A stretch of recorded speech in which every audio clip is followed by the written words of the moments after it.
ښاغلی غني بې سره مرکه کې ویلي د اساسي قانون پر بنسټ زه ولسمشر وم تر هغه چې د افغانستان خلک په قانوني توګه یو بل چا ته واک ونه سپاري زه به ولسمشر یم د خلکو خدمتګار وم او هېڅ وخت پر القابو متکي نه وم.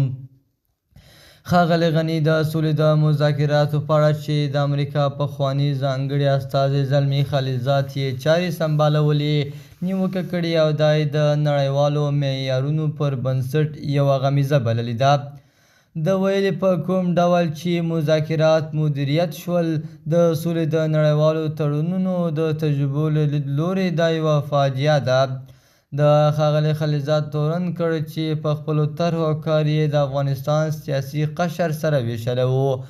ما سره د خلیلزاد ستونزه دا وه چې زه افغان او مسلمان وم او هغه خلیلزاد له خپل افغانیت او هویت هم انکار کړی دی. ښاغلی غني په دې مرکه کې د تیر نظام د سولې عالي شورا پخوانی مشر عبدالله هم د جمهوریت د نه تحکیمېدو مسؤل بللی. ښاغلی خلیلزاد عبدالله تر اوسه د ښاغلي غني دې څرګندونو ته کوم غبرګون نه دی ښودلی. د طالبانو لاس ته د کابل لوېدو په اړه ښاغلي غني ویلي مهمه خبره دا وه چې آیا جمهوریت په زور وسپارل شو.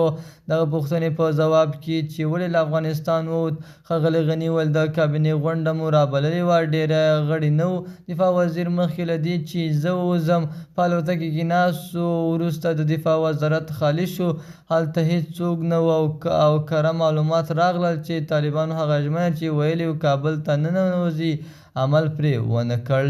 له بلې خوا امرالله صالح د بي بي سي یلدا حکیم سره په ځانګړې مرکه کې وویل محمد اشرف غني ورته ویلي و که طالبان سیاسي جوړجاړی ونه کړي نو بیا په ارګ کې وژل کېدو ته چمتو دی.